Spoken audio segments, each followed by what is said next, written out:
So today we're going to be talking about all the latest things to do with marketing, and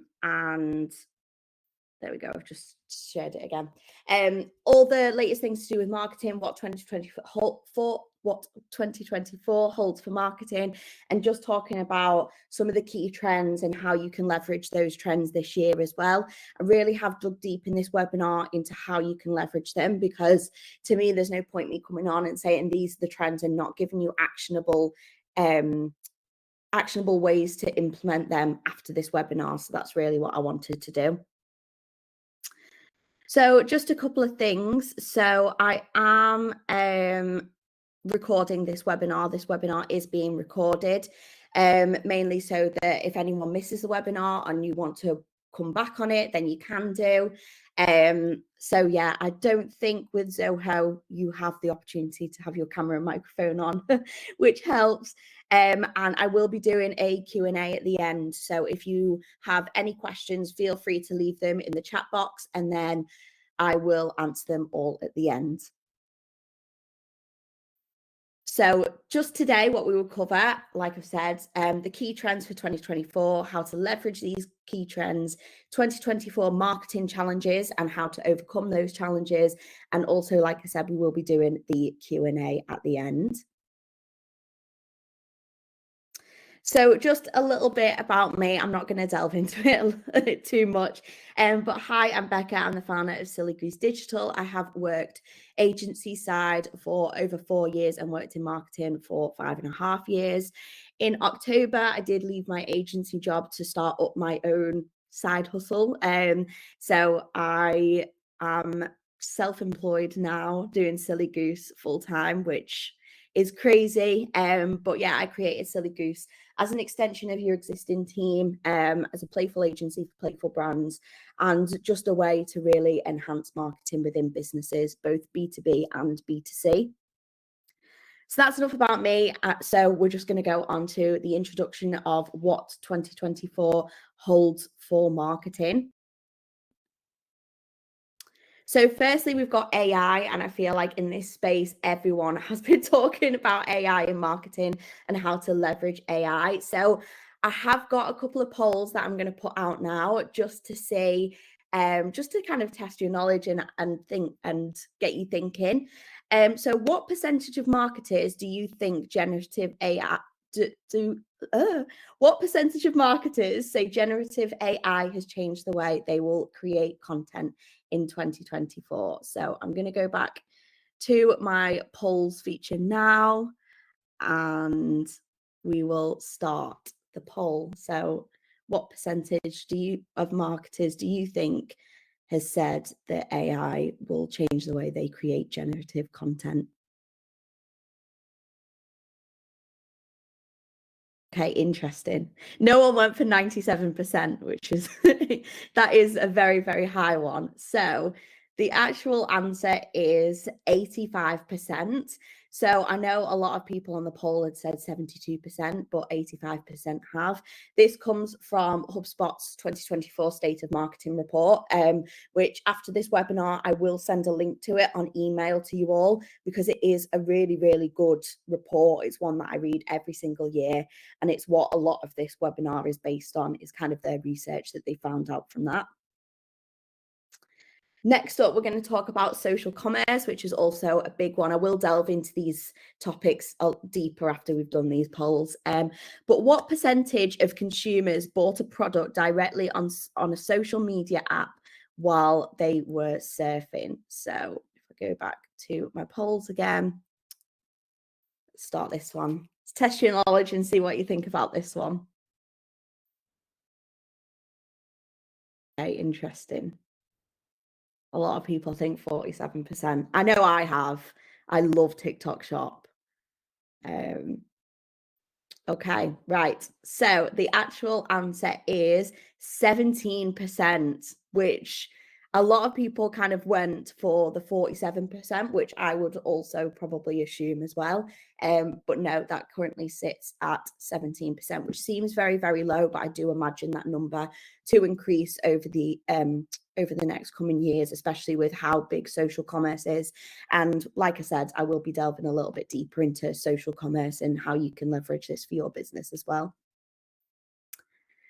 So poll 3 out of 4, X versus Threads, which I can't wait to go through this section because I think it'll be really interesting. But what percentage of marketers expect to see a greater success with X rather than Threads? Now, this was a really, really interesting one. So I want to see what you think. This is the third poll out of 4. I'm only going to make you do one more after this. Okay, interesting.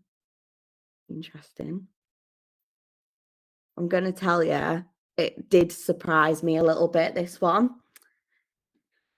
So 68% are going to expect to see greater success with X rather than Threads. I think part of it is also because X is already established. You kind of know what you're getting with, well, you knew what you were getting with Twitter and then obviously rebranding to X. I think that's part of it. I think Threads, from my perspective, had a few hiccups when it first launched. There were a lot of features that people were begging for that only came in months after, and I will go through those new features of Threads a little bit later on. So the majority of marketers are potentially seeing greater success, expect to see greater success with X. And then finally, short form video. So what percentage of marketers look to invest in short form video this year? Which has obviously been a massive one since the introduction of TikTok, Instagram Reels, YouTube Shorts, all those good platforms that we know and love. 52% is the kind of biggest one at the moment. Interesting. Okay, so the actual answer is 26%. So I would have probably have gone higher as well. No one actually went for 26%. But yeah, 26% of marketers look to invest in short form video in 2024. Like I said, these are all from HubSpot's State of Marketing report. So obviously different will give different numbers, but this is just where I got that one from. So we're going to delve a little bit deeper into the top marketing trends for 2024 now. We're going to look at an in-depth look at them and how you can leverage them for your businesses. Okay, so firstly, we're going to move on to AI, which is the one that we did the first poll on. So looking at AI is becoming a marketer's own personal assistant. I know that I personally use AI for a lot of things, ideas brainstorming mainly. So what I will normally do, I will come up with an initial idea and I will think, okay, how do we make that idea better? And I will use AI to kind of leverage that. I don't necessarily use what AI says, but it is a good pinpoint to kind of get my brain thinking a little bit and get me into that creative headspace.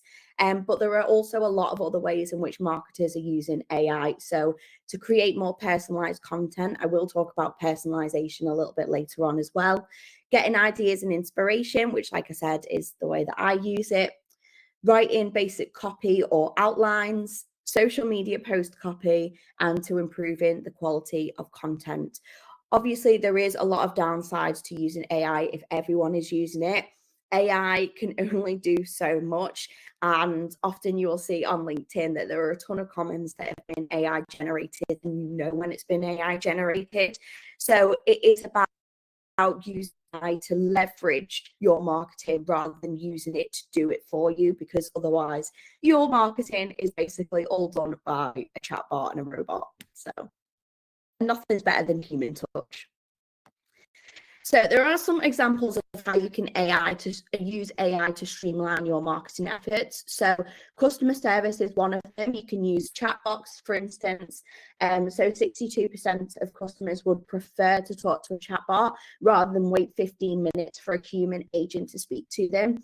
However, there is a lot of studies out there that do say that people would still prefer to talk to a human. So it is about streamlining where you use your chatbot and also how much you use it on your website as well. So that's that's probably one thing to consider, especially if you're an e-commerce business, something like live chat and chatbots, and using them to kind of to respond to key FAQs is probably one that you can leverage rather than a human having to respond to every FAQ separately. At least a chatbot can answer it there and then. Email workflows is a really, really good way to use AI as well. Email workflows are really, really good to add that personalization and to also make sure that what you're doing with email marketing is probably as good as it can be. So 51% of respondents in a Statista study believed that AI-supported email marketing was more effective than traditional email marketing approaches.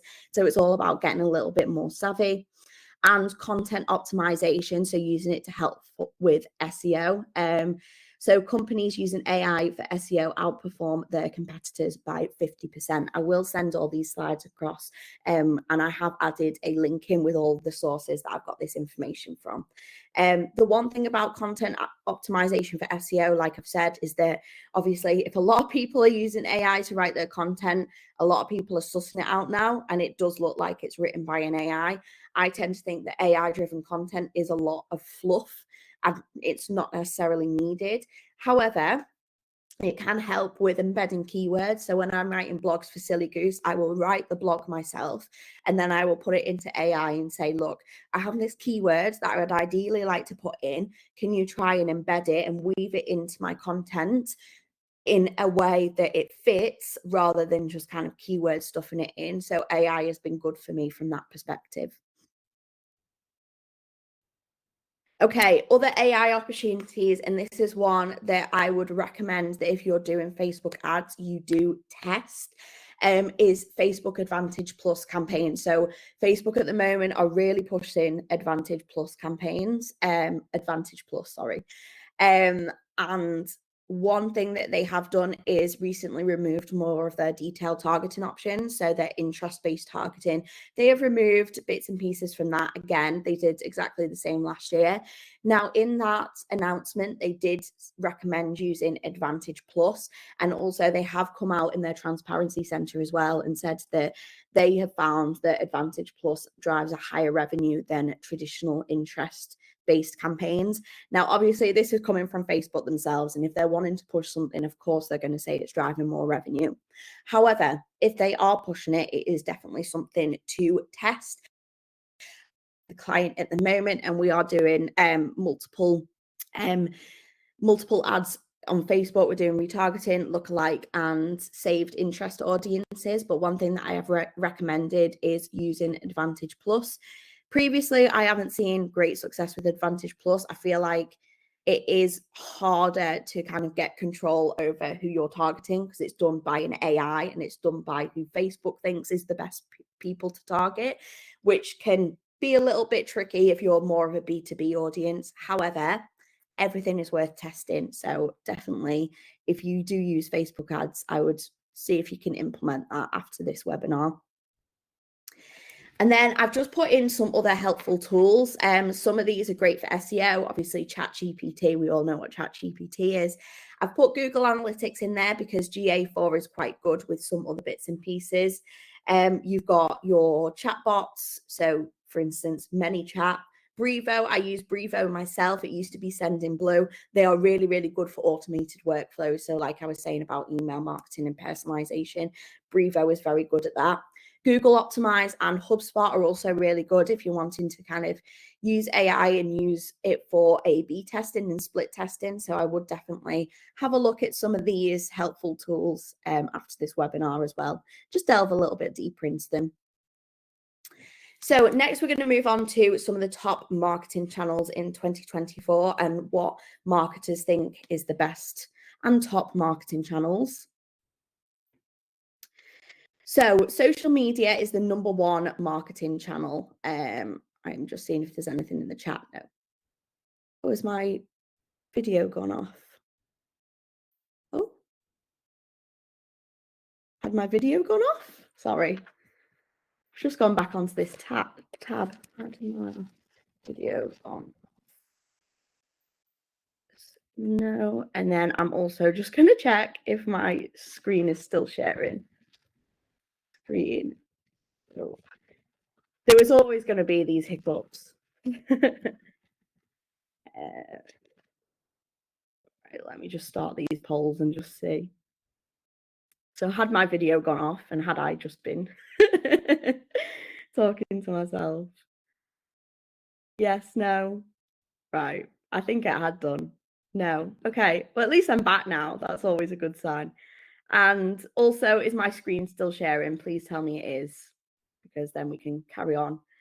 Yes. Okay. Lovely. Thank you. I feel like I've had a lot of hiccups today. So yeah, social media is the #1 marketing channel. So social media is used by 43% of marketers. Email is used by 33%, which I thought was quite surprising because I'm a massive fan of email marketing. And website and blog SEO is used by 32% of marketers. So definitely marketers are seeing more of an impact with social media. I think it's also because it can literally help with multiple parts of the customer touchpoint funnel rather than kind of email, which you've already basically got them in the funnel if they're email subscribers, unless you've obviously bought in data. So social media helps with product discovery. So millennials are the top demographic who say that social media is their preferred channel for product discovery. Obviously, as everyone gets older, that millennial bracket will also turn into an older demographic. So I think it is worth watching this one as well. And I've always been a massive advocate for social media. I always find that it is harder to kind of measure how many sales and how much revenue has come from social media, because obviously it does help with multiple touch points, but it does definitely help with product discovery, and it is great for that reach and initial touch point. Which brings us on to social commerce, which was one of the polls that I did share earlier. So buying habits are changing and social media is becoming a big part of this. So HubSpot's social selling survey found that 87% of marketers who say on social say it's effective, and 59% report driving more social sales than in the past years. I think one big example of social commerce being one to watch out for is when Zara went onto TikTok Shop, which was a little bit of a shock for everyone. One of the key things that I looked at was it were they selling directly through TikTok Shop, or were they redirecting to their website through TikTok Shop? Now, Zara were actually selling directly through TikTok Shop. So it does show that even those big brands that you don't necessarily think would not need to be on TikTok Shop, but would see it as a opportunity because they sell really well in store and online. It is very interesting to see that brands like that are coming onto those platforms such as TikTok Shop. There is also other platforms that you can utilize. Instagram Shop is one of them, which I know they had been trying to push for years, and I don't think it really took off definitely as much as TikTok Shop, but they are all things to consider, especially if you are more of a B2C and e-commerce business. So there are some ways how you can leverage social commerce. So social commerce basically talks about selling your product through social. So it doesn't necessarily have to be directly through social, but it can also be indirectly. So if people are using it for product discovery, for instance. So one big thing is exist where your customers are. So if you see a big part of your customer base are millennials, for instance, that's where you might want to look at TikTok Shop. TikTok Shop also have really, really good support if you are wanting to get onto their platform. So it is worth definitely looking at that side of things, but only exist where your customers are. There's no point putting all of your effort into a platform where you know that your customers don't really exist. So make sure to exist where your customers are. User-generated content. So using user-generated content is a good way to showcase your products and drive sales. Also, coming on to another point, which there is going to be that age-old debate of whether it is UGC or not, but it is a separate point, is that content creator job roles are also becoming a big thing. So as part of what I'm doing at Silly Goose, whenever I offer social media services, I do also like to offer content creation on the side as well. I am looking to get a bank of content creators in just that I use, because it is one big thing to kind of look at, and how you can leverage social even more. So have your own content creators that you hire within your company, or freelancers that you hire would also be a good thing to look at as well. And there is also I think there was recently a uni course that was also about content creation. So when I say that it is going to be a legitimate job role, I do mean it is morphing into a legitimate job role, and one that you can study. And I imagine it would probably be an apprenticeship at some point as well.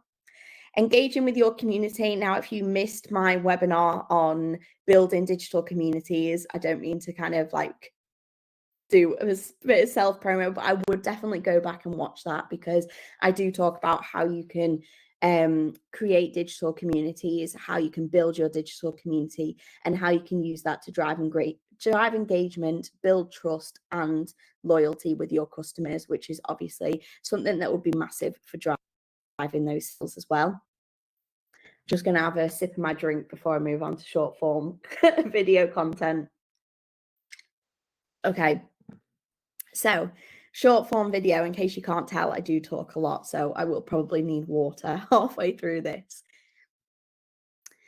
So here's what we know about short form content. So short form videos have an ROI of 10%, which might seem low when you see it in this graph here, but 10% ROI is pretty good.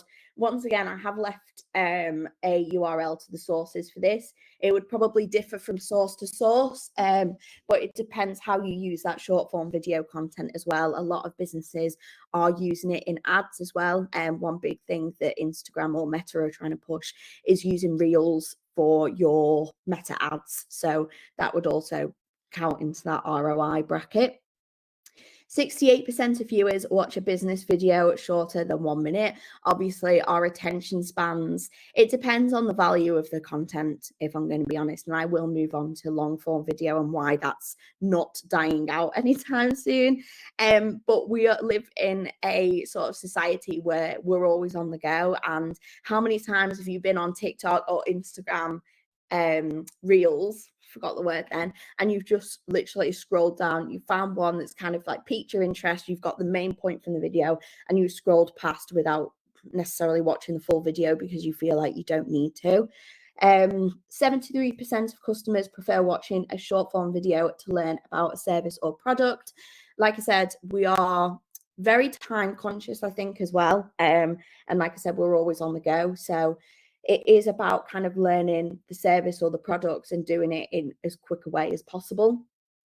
And more than 26% of marketers use short form video as an advertising format, which is what I've just mentioned about kind of using Meta ads and using Instagram Reels for that as well. And also TikTok ads is one to kind of look at if your audience is on there. So short form video generates the highest ROI. So this is also one from the HubSpot 2024 State of Marketing Report. Honestly, if you take anything from this webinar, I think it's have an in-depth look at this report because it really is interesting. So you can see short form video there takes up 31% of what marketers feel is the biggest ROI. Followed by images, blog posts, case studies, and products or other audio content. So we are definitely shifting into more of that engaging content format. Short form video is the top format marketers are looking to invest in 2024. So there's that 26% in short form video. And then there are other bits as well. So products or other audio content, images, case studies, long form content, or blog posts. Long form content is still there. It's 8%, which might seem a lot lower than long form content, short form content at 26%. But like I have said, do not count out long form content, and we'll move on to that in a little bit. So the top platforms for short form video are TikTok, Reels, and Shorts, I would say. I don't think I've missed any out, but if I have, it makes me a really, really bad marketer. But I think they're pretty much the top three. Gosh, I'm really, really thinking to myself now. YouTube Shorts is one that no one talks about, and I would 110% recommend using YouTube Shorts. If you're using TikTok and you're using Reels, or you're just using Reels, put them on YouTube Shorts, trust me, because I do bits of content creation for basically my own side hobby. And I started to do Instagram Reels, and I thought, you know what, I'll just test it on YouTube Shorts. YouTube Shorts have helped grow my subscribers. The views that I get from it are a lot better than Instagram Reels and what I'm doing on TikTok at the moment. And I just feel like the algorithm is a lot better on there. Plus, we all know how many people are on YouTube and how many people use it as a platform, and that it hasn't died. So yeah, if you are using Reels and you're doing TikTok and you're just basically creating that short form video, stick it on Shorts, see how it does. The worst thing that can happen is that it doesn't perform. The best thing that can happen is you make it a key part of your strategy. So I'd recommend YouTube Shorts. But this doesn't mean it's the end for long form video content. If any of you have subscribed to my Silly Goose Digital newsletter on LinkedIn, I do post weekly updates on there, which is very helpful for me because I know what's going on in the marketing world, but it's also really helpful for you guys as well because it talks about all the latest news in marketing, and I kind of delve a little bit deeper into what this means as well. So if you're not subscribed, then a cheeky plug, feel free to subscribe after this webinar. But TikTok recently announced that they would be experimenting with 30-minute uploads. Now, I feel like this shocked a few people because they were like, well, hold on a minute. I thought you were kind of pushing short form, but definitely 30-minute uploads is, I think it's one good thing for the platform. My argument with long form is that, and this is where I'm very careful with how I talk about short form video, because it's not that we don't have the same attention span as we used to if we really want to. If you think about it, the amount of people that still binge watch Netflix series, watch a full football game on TV, will sit in front of the TV all day and watch TV. They might be doing something other than that, but I think Netflix is probably the biggest example, is that we are still consuming long form content, whether that is video content on YouTube or even just a series on Netflix. That is still content that we are consuming in a long period of time, over a long period of time. So it's that we are pickier with what we watch because we need it to give us value. So that is the biggest one. If you are doing long form video, it needs to provide value. It needs to relate to the audience because otherwise, to put it bluntly, they don't care and they won't watch it. And it needs to tell a compelling story. Now, if you want to, you can storyboard your long form content. You can do a start, middle, and end, kind of get that there anyway. I would do that for your short form as well because it helps you get straight to the point. But yeah, just look at those three definitely if you are looking to also implement long form content. Best thing about long form content is you can also split it up and put it into short form. So long form has definitely a dual purpose. Just checking my video is still on, which it looks like it still is, thank God. And now we're moving on to X versus Threads. I'm going to have another little drink, but I promise we're pretty much coming to the end now. So moving on to X versus Threads. So the stats. So 32% of marketers expect Threads to be a bigger success for them in 2024, which is really interesting because I think it was about 68% did say that they thought that X would be the biggest level of success, but still 32% are looking to use Threads. I do go on to the Threads algorithm in a little minute as well, so that will help with how you use Threads and how you utilize that platform. Only 11% of marketers currently use Threads. I'm one that has tried to use Threads and then come off it, and I don't really go on it. I don't really browse on it. I don't really engage on it. I feel like I post and dip. It's not the sort of platform where I don't feel like it has that active community base there for me to find any value in it yet, but that's just me personally. I know people that absolutely love Threads. 13% of marketers don't plan to try Threads for the first time in 2024. I imagine there's probably a couple of people on this webinar that also think that as well, that they're just not going to use Threads because it kind of had its peak when it first launched, because everyone loves things that are brand new. And then it kind of has steadied off. But there is a lot of studies that have come out to say that the downloads have been increasing again, X has been decreasing, and it is going to be this age-old debate of X versus Threads now, I feel. And 62% of social media users spend at least 1 hour per month on X versus 21% on Threads. I think that stat is probably the one that speaks out to me as well, because I would say I browse X a lot more than I browse Threads personally. So Threads have had a lot of updates since its launch. I feel like when it launched, it wasn't fully there, but if you haven't been on Threads for a while, then here are some updates that might bring you back onto the platform. So you can now delete your Threads account separate from your Instagram profile. I feel like a few people might be deleting their Threads account now because they don't use it. But it is definitely one to watch in 2024 anyway. You can now post on the web rather than just posting on your phone. So you can post on desktop, and their desktop app is pretty good, to be fair. It is officially launched in the EU, so obviously there is now a wider customer base there, so there is more people to reach. They are looking at launching post drafts, which is going to be a savior to me. If there is anything that I want from Threads, it's to schedule posts, and it frustrates me so much that I can't schedule posts. If I could, then I would probably schedule my posts and then be able to browse on there in my spare time. But yeah, that's one thing that I really want them to bring out. They introduced their following feed. This was like pretty much after they first launched, so it isn't that much of a big one. But one thing that they didn't have for ages was hashtag/tag capability. Now, I don't know if anyone has used hashtags on Threads, but when you kind of put your hashtag into your keyboard, it brings up kind of tags that you can tag it with. But I think, correct me if I'm wrong, you can only use so many tags before it doesn't let you, or it just kind of doesn't register that it is a tag. So yeah, that's one to also look out for on there. So some ways in which Threads can be leveraged more in 2024. So Meta recently shared some tips on how the Threads algorithm works. This is taken directly from the Facebook Transparency Center. So I don't know how much we trust Facebook and Meta and Instagram with their algorithms and what they say about their algorithms, but this is straight from the horse's mouth, I guess.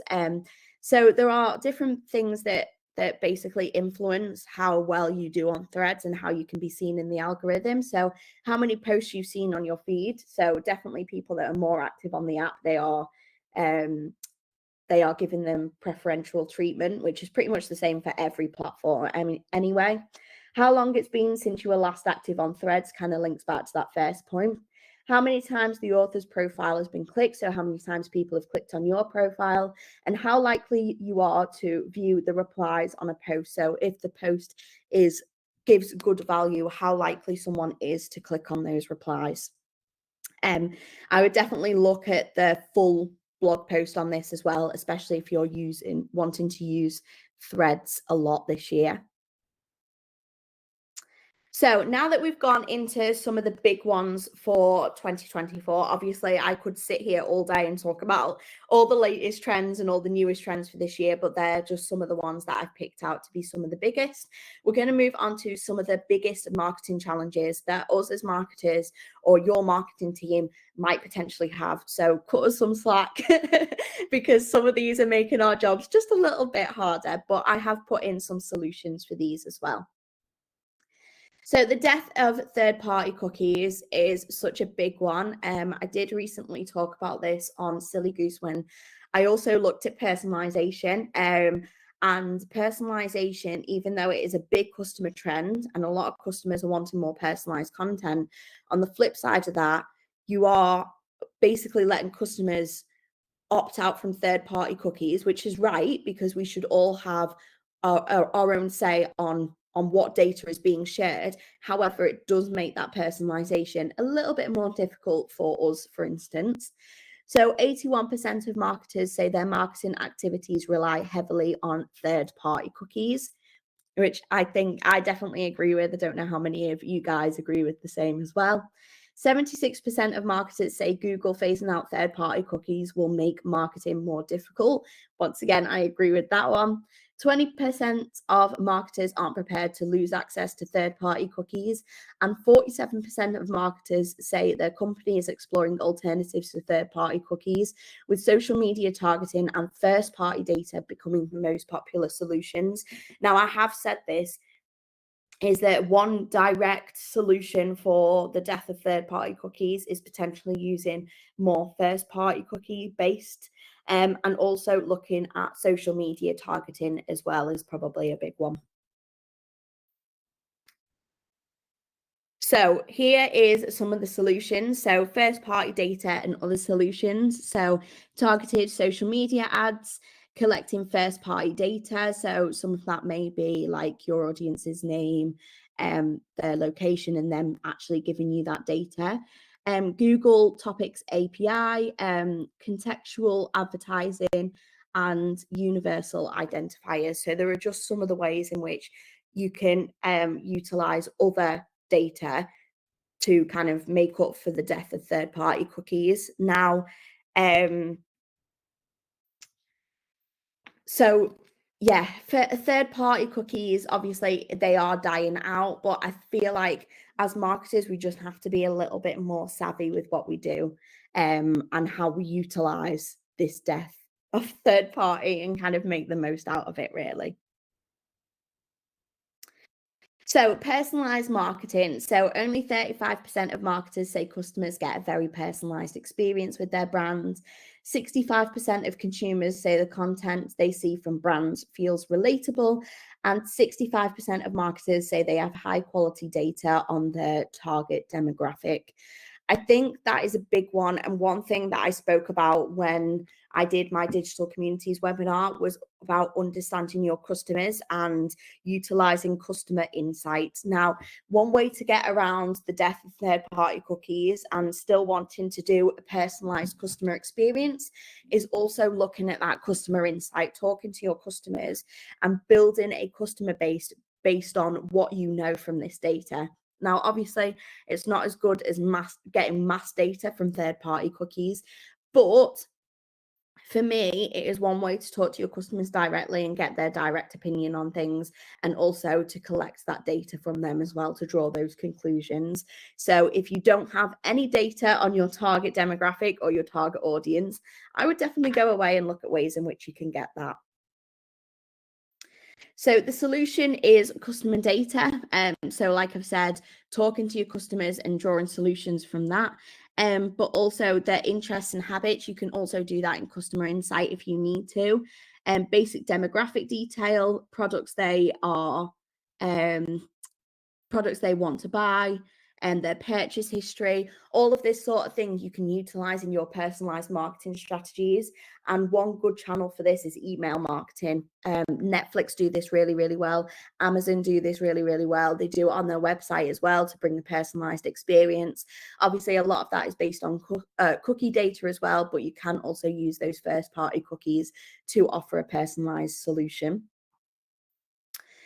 And then we've got disconnected data. So disconnected data for me is when you have multiple data sources from loads of different tools or platforms. So you've got some from Google Analytics, you've got some from Facebook or Meta Ads / Analytics.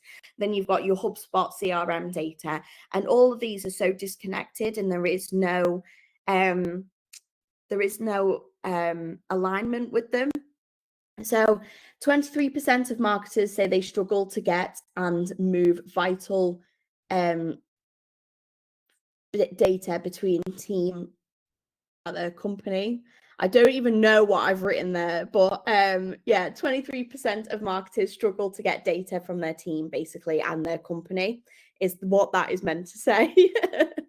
Only 65% of marketers have a single source of truth for data. So that single source of truth might be your HubSpot CRM. So you might say, right, everything needs to go through our HubSpot CRM, and that is our single source of truth. All of these other tools and platforms can help with that, but we are mainly reporting from what we see in HubSpot, for instance. And 64% of marketers say their marketing strategy is better when their data tools are aligned. This is one thing that I have personally found a struggle as well, is that data alignment and making sure that all of those tools are aligned, because 9 times out of 10, they will all report different things, which makes life a lot harder, especially from a social media perspective. How many times have you seen what you see in Facebook ads and analytics is potentially being over-reported, and what is being seen in Google Analytics is potentially being underreported? So how do we get that single source of truth, and how do you get that sweet spot in the middle? So the solution is, like I've just mentioned, a single source of truth. So whether that is a CRM, whether you are just reporting from one platform specifically, I would definitely recommend having a CRM, using something like HubSpot. CRMs can be quite pricey, and they can be quite a lot of work to actually implement and get right. But when you get them right, they make marketing so easy. So if you have a marketing team and you found that there is a lot of disconnected data, have a look at getting something in like a CRM. And it also helps with sales and alignment of sales teams as well. So now that we've talked about some of the challenges, and finally, this is literally the final slide, I'm going to talk about what's next within marketing. So look out for more updates to Threads. I know we spoke a little bit about Threads and what they have done on their platform recently. They are really, really pushing Threads. So it is worth using that platform and seeing what you can get from it. Customers are going to focus more on personalized experiences. There are so many studies out there that say that customers just want a personalized experience. It's not just it anymore to do a one-size-fits-all approach. So where you can personalize your marketing efforts and where you can use that data, use it and personalize that experience. Digital communities will continue to grow with platforms facilitating this. Like I said, did do a whole webinar on digital communities, but platforms facilitating it include Instagram broadcasts. I've got a post going out on Silly Goose Digital tomorrow about how brands can utilize Instagram broadcasts, because a lot of people probably looked at it and said, well, it's just available for creator accounts, so why would brands want to utilize it? But within Instagram broadcasts, you can get your creators to do kind of a paid sponsorship post. So if they've got a big community in there, you can use that to say, right, okay, as part of our contract, we want you to post into your broadcast channel, because that's their engaged community. That's such a great way to tap into that and to build trust with your brand, but also that creator as well. And I have read that TikTok are bringing out something similar. So just watch that space. And also content creator job roles will continue to grow. I did speak about content creator job roles and about how there was going to be a uni course for it. And also I imagine there'll be apprenticeships. I've always said with Silly Goose, the first job role that I ideally want to hire for is a content creator, because I feel like it just brings everything to life. So if you don't have a content creator in your team and you are thinking, right, okay, we are very, very B2C, we or B2B as well. We do a lot of our content on social media is all about content creation. We find it quite hard to get UGC from our customers. Utilize a content creator. There are so many freelancers out there that do it now as well. And finally, any questions? If you have any questions, please feel free to leave them in the chat box. I'm really, really hoping that the chat box is working, because after my whole scenario of this morning and my video going off and all of that good stuff, I'm hoping that the chat box works. So if you do want to drop in any questions, then feel free to do so now. And finally, just on that last note, thank you so much for listening. I've always said I know that I am a bit of a rambler, but I really hope that you have found this helpful. If you have found it helpful, please mention us at Silly Goose Digital on LinkedIn or comment on our latest post just letting me know what you thought about today's session. Your opinions really do matter to me, and I like to know that people did find it helpful. So please, if you found it helpful, if you took anything away, then feel free to message me on LinkedIn or also mention our Silly Goose Digital page.